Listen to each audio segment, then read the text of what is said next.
This is 21.2 Ergogenic aid.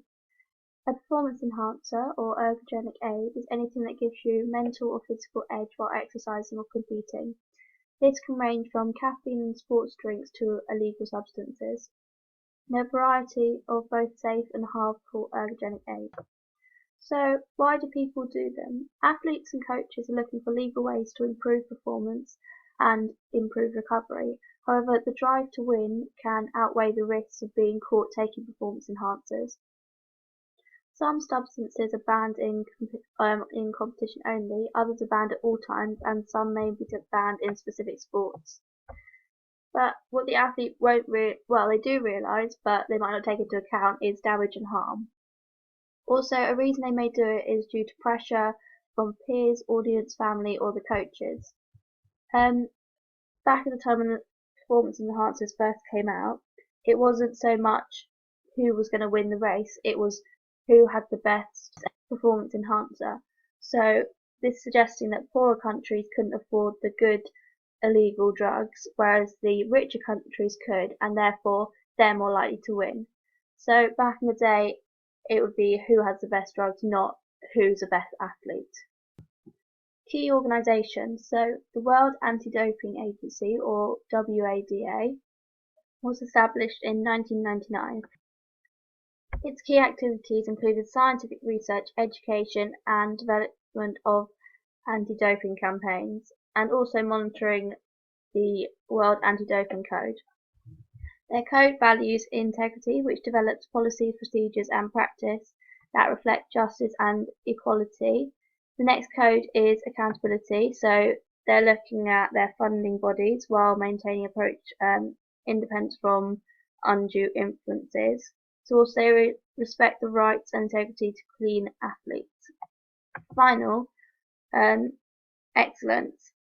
They conduct their business professionally, so the prohibited list is the counterstone of WADA code and a key component of harmonization.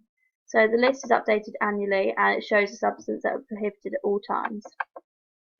IOC is a committee to build a better world through sport, so this is mainly focused on the Olympics. It's an organisation made up of volunteers that run throughout the Olympic Games to see what people are taking drugs and whether they're clean and whether their performance is then their true self.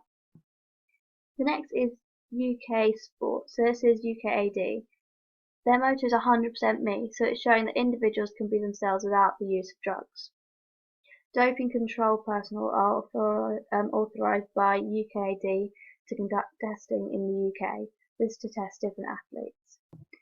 National governing bodies are engaging with key organisations like UKAD to develop long-term sustainable education strategies into their sport, which is a vital component of doping prevention programme. So this is looking at educating younger people as well as older individuals so they can know they can be their true selves and 100% me without the use of drugs. Now we're going to look at categories of ergogenic aids. So ergogenic aid falls into several categories, including mechanical aids, pharmaceutical aids, physiological aids, nutritional aids and psychological aids. Some ergogenic aids such as blood doping, erythropoietin, anabolic steroids and human growth hormone are widely banned in sports organisational committees and the IOC. So if you look at mechanical, you can see there's 3 different types. There's more than 3, but I've chosen altitude training, weights and active training. Nutritional, so carbohydrate loading, beetroot juice or caffeine. And then I see the pharmaceutical ones, beta blockers, anabolic steroids, these are both illegal substances, whereas caffeine is legal. The first mechanical aid is altitude. So altitude training is legal, which is a positive. It's a practice by some endurance athletes of training for several weeks at a high altitude, so preferably over 2,400 meters above the sea level, though more commonly at intermediate altitudes due to the shortage of suitable high altitude locations. All athletes seek a competitive advantage, so it's available mostly to top elite athletes, so this is because they have more money from sponsors to do it, whereas non-elite may not get the opportunity to do it due to facilities, prices and other reasons. Jessica Ennis will train at a high altitude to help her aid performance in medium distance events like the 800 meters, so when she's doing a heptathlon. Exposure to high altitude could theoretically improve an athlete's capacity to exercise because it's exposing the body to high altitudes, which causes the body to acclimatise to the lower levels of oxygen available in the atmosphere. So normally they're 21%, whereas this will be narrowed down to 15%. Many of the changes that occur with acclimatization improve the delivery of oxygen to the muscles, the theory being that more oxygen will lead to better performance. For any type of exercise lasting longer than a few minutes, the body must use oxygen to generate energy. For example, the 800 meters in the heptathlon, the more oxygen you can deliver to your muscles, the longer and harder an individual can work for. However, the disadvantages is that it can increasing red blood cells can become at a cost. So having too many blood cells makes the blood thicker, and it can make the blood flow a lot more sluggish. So this makes it hard for your heart to pump blood around the body and decrease the amount of oxygen getting to where it's needed. This is even a risk that the body's immune system will become weaker, leading to an increased risk factor of infections. And there may be adverse changes in the chemical makeup of the muscles. On top of this, there's a problem for altitude illness, which can dramatically reduce the capacity to be active at a high altitude. Also, altitude training can affect you psychologically because you may think that your body will gain more oxygen to working muscles when you come back down to sea level. However, it could just be in your mind that you're thinking this. Next is a physiological aid, which is HGH. This is a human growth hormone. HGH is a drug developed to help children with growth disorders. It stimulates cell reproduction and regeneration. Athletes look to gain an edge and they abuse this drug. It's banned in all professional sports, so the body naturally produces this growth hormone in the pituitary gland.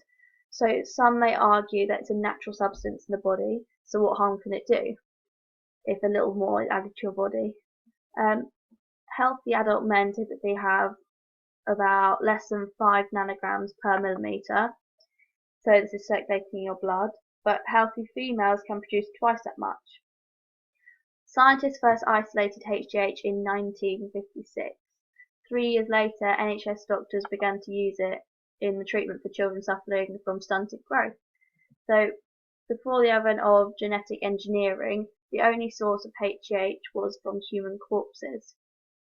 The pituitary glands were cut out and removed and processed, and the hormone made available in injectable form. So synthetic HGH can now be in unlimited quantities in the lab. Its use in sport was banned in 1989 by the International Olympic Committee's Medical Commission. So even though HGH occurs naturally in the body, it's hard to detect if there's excess HGH, and whether that's just where you are and your genetics, or whether you've been injecting HGH. So this procedure, regardless of outside influence, is what dose it is. So Mike Jacobs was suspended for HGH.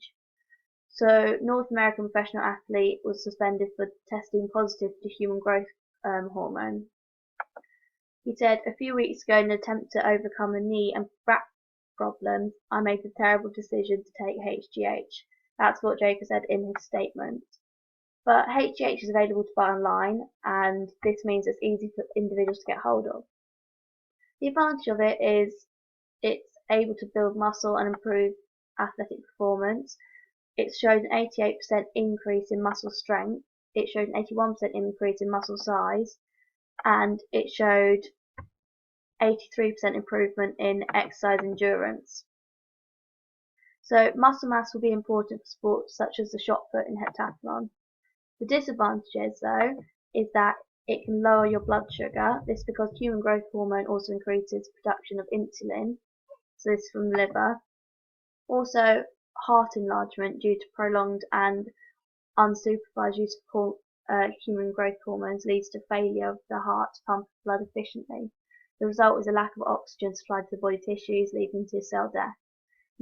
Liver failure also might be, and kidney failure might be a side effect of this. Bandsman Ratkin got caught using this drug just before the start of the 2012 Paralympics and was fined $1,500, and a suspension was imposed on the athlete. These new methods of detecting the hormone are good, but they can be only used over a span of a couple of weeks, so they wouldn't have been able to know if they were training with it. Next, I'm going to talk about nutritional aids of CHO loading, so carbohydrate loading. It's a procedure popular with long-distance runners and elite athletes of filling the muscles with large glycogen stored before competing in a athletic event. Often the athletes consume few carbohydrates for 3 days, followed by largely carbohydrate diet for the last 3 days before the event. So this method is legal. The purpose of carbohydrate loading is to give the energy to complete an endurance event with less fatigue, improving your athletic performance. CHO loading is more beneficial if you are an endurance athlete, such as a marathon runner, swimmer, or cyclist. The loading will be more beneficial for a marathon runner rather than a heptathlete. So Mo Farah will carbohydrate load for one of the big events, so this will give them extra energy. The advantage of this is that muscle glycogen levels are normally in the range of 100 to 120, that's wet weight, but carbohydrate loading enables the muscle glycogen levels to be increased to around 150 to 200. The extra supply of carbohydrate has been demonstrated to improve endurance exercise by allowing athletes to exercise at their optimum pace for a longer time. It's estimated that carbohydrate loading can improve performance over a set distance by 2 to 3%. And in the Olympics, 2 to 3% could be a matter of 0.3 of a second, but that still could be silver medal or no medal at all. So the disadvantages are that there are some potential side effects, so muscle stiffness, diarrhea, chest pain, and depression. So on the right of the screen shows a daily example of an individual that has carbohydrate loading. The next psychological aid is music.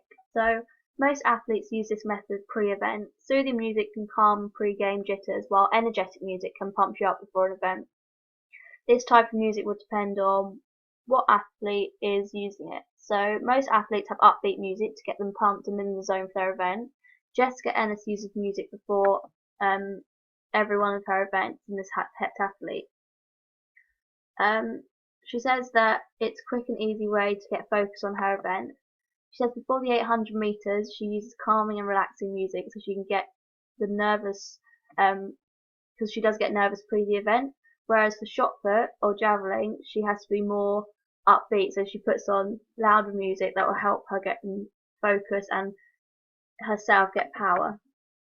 Advantages is that techniques which athletes can use in the competitive situation to maintain control and optimize their performance. So this includes relaxation, imagery, music. So once learned, the techniques, so psychological aids, allow the athlete to relax and focus their attention in a positive manner. So on the tasks that they're preparing. So for example, 100 meters, 200 meters, 800 meters.